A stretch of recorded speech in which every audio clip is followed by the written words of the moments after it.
qu'il est vivant. Et mine de rien, vous voyez ce soir, ce panel de population que nous sommes, c'est un miracle. C'est déjà une preuve que Dieu est vivant, qu'il est au milieu de nous. Dans la société qui est compartimentée, vous ne trouverez pas, je vous mets au défi de trouver un endroit comme celui-ci, où il y a du bébé au vieillard, des gens qui n'ont aucune instruction, des gens qui ont été chirurgiens et tout libre et j'en passe, des gens de toute ethnie, au milieu de nous il y a des blacks, des blancs, des hispanos, des gitans, des gens des îles, des asiatiques, et en plus il y a de l'amour. Amen. Amen. Il y a une compréhension, il y a un respect mutuel, il y a une estime réciproque. Amen. Pourquoi? Parce qu'on est tous sur un pied d'égalité. Des pécheurs, des misérables qui ont été pardonnés par Jésus, le Sauveur du monde. L'agneau de Dieu qui ôte le péché du monde et qui a été immolé pour payer notre dette. Alors il y a un verset qui est surprenant dans Ésaïe 65, verset 1, qui nous dit, Dieu parle et il dit, « Je me suis laissé trouver par ceux qui ne me cherchaient pas. » Et moi, je ne cherchais pas Dieu parce que je ne le connaissais pas. Je me disais, il y en a tellement des dieux. C'est tellement compliqué, alors je referme le tiroir. Je me rappelle, je disais même à ma maman, je disais, j'aimerais bien avoir la foi, mais je ne l'ai pas. Et j'aimerais te dire que la foi, ça ne se fabrique pas. La foi, tu ne vas pas l'hériter de tes parents. La foi, c'est une rencontre avec ton Créateur. C'est un moment spécial où ça fait tilt, où ton âme est touchée par Dieu, où Dieu nous rencontre, parce qu'il nous cherche. Et peut-être que toi aussi tu le cherches, mais sans le savoir. Et moi je le cherchais sans le savoir, parce que j'étais pas heureux, j'étais pas satisfait. J'ai rencontré beaucoup de gens dans toutes les strates de la société, et j'étais toujours aussi malheureux, aussi seul, aussi mélancolique, chronique. J'ai vécu 4 ans dans la marginalité et la drogue, et j'étais très malheureux. Beaucoup d'amis sont morts, sont devenus fous, ont eu des séquelles terribles. C'était terrible, c'était bien triste. Et je ne pouvais pas me résigner de faire une petite carrière, d'acheter une petite voiture, d'acheter un petit pavillon à crédit et un petit cercueil plus tard. Ce n'était pas une perspective réjouissante pour moi. Je me suis dit, il y a quelque chose d'autre. Il doit y avoir quelque chose d'autre. Alors je me suis intéressé aux religions, aux Rose-Croix, à la Scientologie, à plein de choses bizarres. Mais je n'étais pas plus avancé, bien sûr. Toujours dans le désarroi. Et j'ai failli mourir 2 fois. Une fois en overdose de LSD, une deuxième fois dans une tempête dans un lagon dans le Pacifique. Et Dieu m'a gardé. Et je ne le savais pas. Dieu m'a gardé. Dieu veillait sur moi. Et puis un jour, par sa grâce, j'ai rencontré des chrétiens. J'ai mangé avec eux. Et ils m'ont simplement dit, mais Dieu, tu peux le rencontrer, tu peux lui parler. C'est lui qui a créé les arbres, le soleil, les nuages. Tu peux avoir une communication avec lui directement. Et puis ils m'ont raconté leur témoignage. Et je me suis dit, mais ils ont vécu quelque chose, ces gens. Ça ne faisait pas réchauffer quand ils me parlaient. Ils me parlaient qu'ils avaient rencontré Jésus et qu'ils avaient été changés, bouleversés, guéris de blessures intérieures, pardonnés. Ils avaient une vie nouvelle. Ils m'ont dit, viens, on va prier. Alors on est allé dans un combi Volkswagen.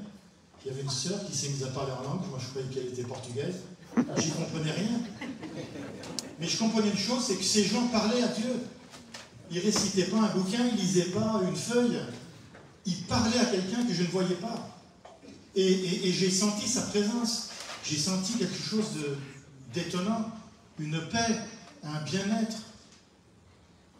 de l'amour. Et puis je me suis retrouvé à Sète, dans une église, et puis il y a eu l'évangile qui a été annoncé. Puis j'ai levé la main. Alors j'ai eu un combat, comme tu vas avoir un combat.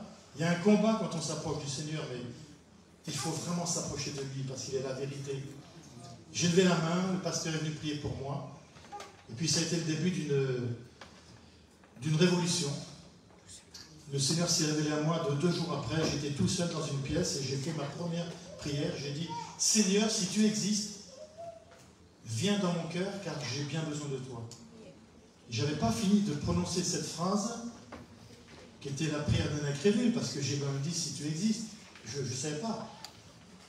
Eh bien, j'ai été inondé comme si le plafond c'était une grande douche et que de l'eau tombe, mais au lieu que ce soit de l'eau, c'était de l'amour, de la paix, de la bienveillance, quelque chose d'extraordinaire, d'indescriptible.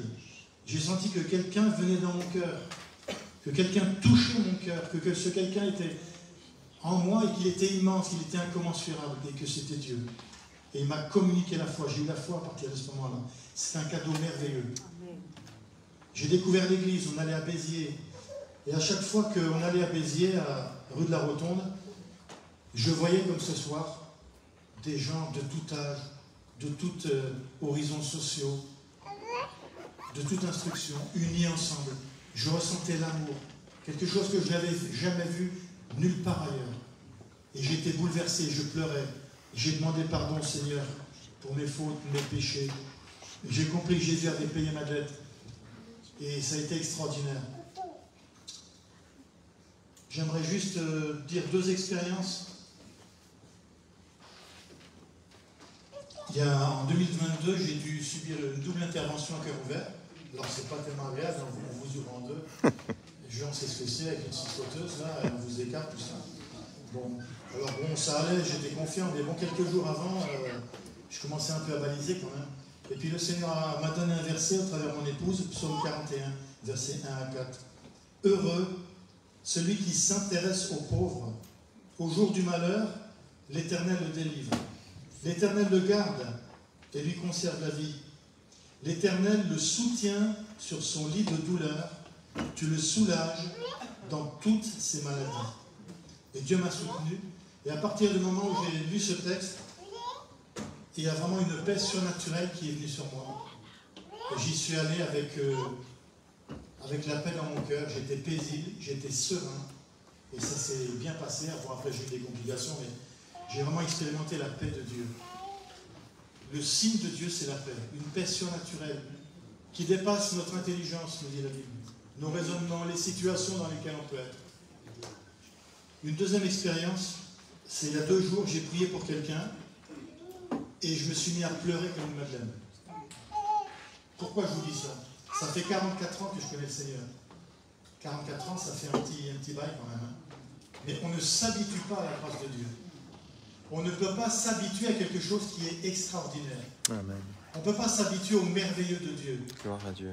On ne peut pas s'habituer à sa compassion, à son amour. Et quand j'ai prié pour cette personne, j'ai senti son fardeau, sa misère, ce poids énorme qu'elle avait sur elle. Et j'ai pleuré. Et je sentais en même temps qu'il y avait l'amour de Dieu. Jésus était là. Et Jésus va intervenir dans cette situation. Et ça, c'est extraordinaire. Vous savez, un commentateur a dit, Rochedieu, il a dit, la folie de ce monde, c'est que les gens préfèrent avoir Satan comme tyran que Dieu comme ami. Et Dieu veut être ton ami. Peut-être que pour le moment, c'est le diable qui est le tyran dans ta vie et qui te fait souffrir, que tu es dans des addictions, dans le malheur, dans la malédiction. Mais de l'autre côté, il y a le Père Céleste, il y a Jésus qui t'aime, qui est mort pour toi, Amen. pour payer tes fardeaux, pour expier tes fautes. Gloire à Dieu. Il est là au milieu de nous, tu peux le rencontrer. Sa parole va être prêchée. Le Seigneur s'est servi des serviteurs qui prêchent avec l'autorité, avec l'amour de Dieu. Le Saint-Esprit peut toucher ton cœur. Amen. Je t'invite vraiment à rencontrer Jésus ce soir. Tu ressortiras de cette pièce différente. Alléluia. Tu seras léger, tu seras comme un bébé. Amen. Tu peux laisser ce soir tes fardeaux, tes peines. Tu peux laisser ta tristesse. Tout ce qui t'est arrivé de mauvais, Jésus l'a pris sur lui à la croix. Et tu peux ressortir comme un nouveau-né spirituel. Amen. Que Dieu te bénisse. Amen. Amen. Amen.